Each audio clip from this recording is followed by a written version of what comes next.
Winning elections is all about building coalitions. Whites, blacks, young, old, working class men, suburban women, and the biggest and fastest growing demographic in America, Latinos or Latinx. Telemundo's Cristina Londaño has a look at how all of this can translate into political power. Cristina, what do you got?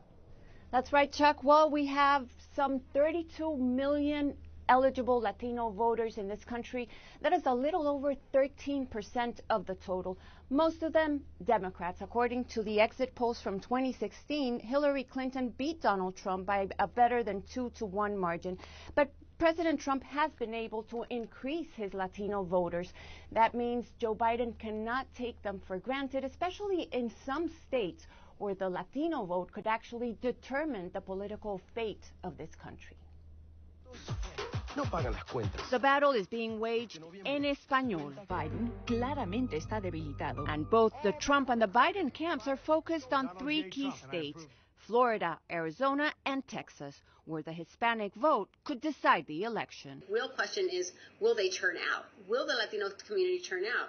Because if it chooses to turn out, not only can we decide this election, but we can decide the trajectory of where the country goes in the next 20 years. In the past few weeks, President Trump has aggressively courted the Latino vote. In Miami, preying on the worst fears of prominent Cuban and Venezuelan leaders. And now Joe Biden and the radical left are trying to impose the same system, socialism plus, in America. Mr. Trump is also trying to run a campaign based on the pre-COVID economy. That we've had the lowest unemployment numbers for Latinos, creating jobs, ensuring that wages increase. Joe Biden, in contrast, is focusing on an economy shattered by the pandemic, one that has led to enormous suffering, with more Hispanics dying, infected, or out of a job. Latinos want to have a president who will protect them. The coronavirus has disproportionately impacted Latino communities. Unemployment rate has gone up almost threefold under this president for Latinos. Mr. Biden is also running on President Trump's record, reminding Hispanics of the family separations at the border, the wall, and his anti-immigrant rhetoric and policies. You know, he's quit on you, and he's quit on this country.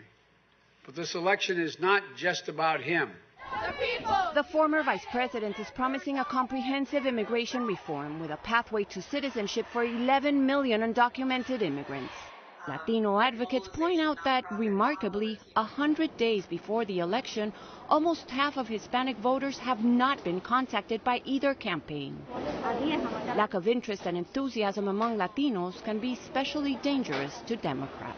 Run like Trump is winning the Latino vote. That's how you need to court the Latino vote if you're Joe Biden, because it's the turnout that is so key. And now to talk about turnout and expectations, we are joined by Maria Teresa Kumar from Voto Latino, an organization that has endorsed Joe Biden. Maria Teresa, when we spoke last week, we talked about all these Latino voters that are eligible to vote but haven't registered yet. And this seems like an incredible challenge in the midst of a pandemic where going door to door doesn't seem that easy. Well, Christina, thank you so much for the conversation. First of all, I think that we have to level set. The Democratic Party has to modernize how they reach out to Latinos because, quite frankly, Voto Latino, we have been able to pivot during the pandemic. We have actually seen a surge in voter registration. In the month of June alone, we registered over 97,000 folks. 80% of them were under the age of 33, and 75% of them are women. The Democratic Party has to continue having conversations because when we say that the Democrats have not contacted Latino who's backed Biden, we're talking by big stretches. 59% of Latinos who back President Trump have been contacted by the party or by the campaign, compared to 41% of Biden voters who have not been contacted. So quite frankly, when we start looking at where the Latino community is, it is being decimated by COVID. 50% of Latinos either do not have a job or have had their hours reduced. Close to 30% of the Latino community knows someone who has died, sadly, from the COVID epidemic. And we are considered the essential workers, but no one is talking to our policies that really will motivate us.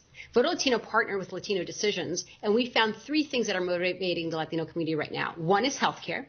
The other is jobs in the economy. And the last one was racial injustice in supporting Black Lives Matter. 75% of Latinos support the Black Lives Matter movement. They believe that there's racial injustice and inequity in both the Black and Latino community. This is where we have the opportunity for the progressive movement, for the Biden campaign to really discuss it, to unpack it. But I want to pick up on something that Chuck talked about earlier.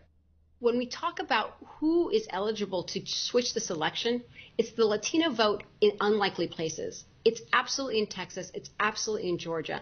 Because just like in Virginia, while the Latino vote was only 4% of the population, Georgia's 4% of the population is Latino voters. But that created a trajectory of a fast HOV lane into a solidly blue state for Virginia.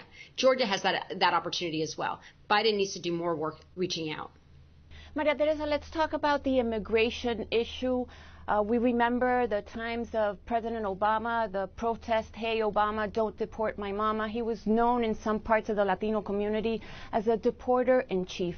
Joe Biden is promising a comprehensive immigration reform, as did his boss. How can he convince Latinos that this time it's for real, that this is not an empty promise?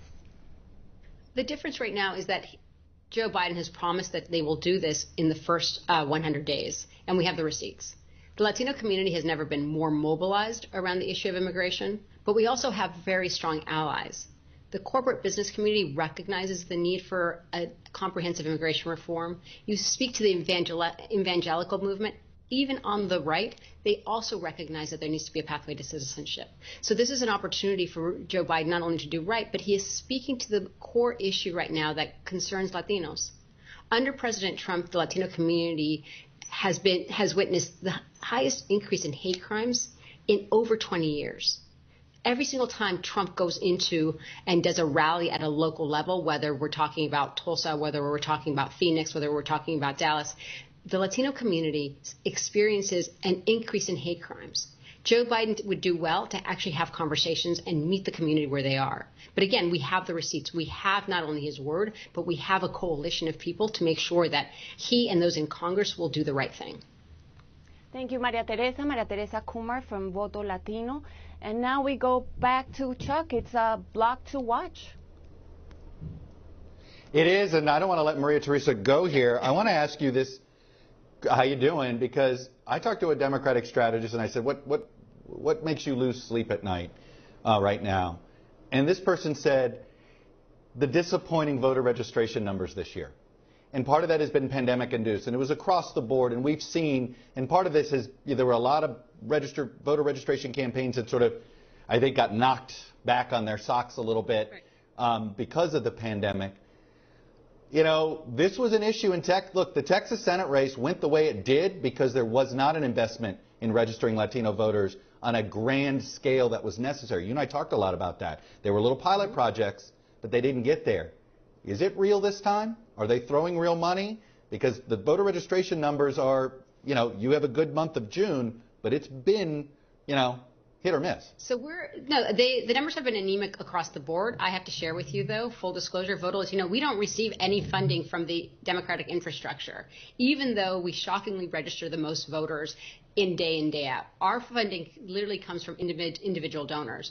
And it's because the Democratic Party has yet to come up to speed that the way you reach individuals is online. You just had a conversation on how Twitter and Facebook could potentially disrupt the elections. Well, it's because we are now in our homes. We are having conversations with each other online. And that is what the Trump campaign has figured out long ago. That is not the case what we're seeing sadly in the Democratic camp. And that's the kind of stuff that actually needs to change. When I share with you that we have had our highest voter registration numbers, we have already surpassed our voter registration numbers in history in the mid of July. And that's because we have always doubled down. We are a digital native organization, and that is how we have to talk to our voters. When we know, Chuck, that 15 million of Latinos are ineligible to vote, are registered, but 15 million are eligible voters, but 10 million of them are under the age of 33.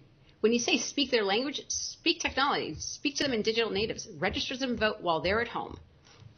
Maria Teresa Kumar, I have visions of a conversation you and I had over a year ago, and you were talking about, I'm going digital first, I'm doing it all this way, and lo and behold, it turns out it is now the only way. So kudos for having that vision on your part.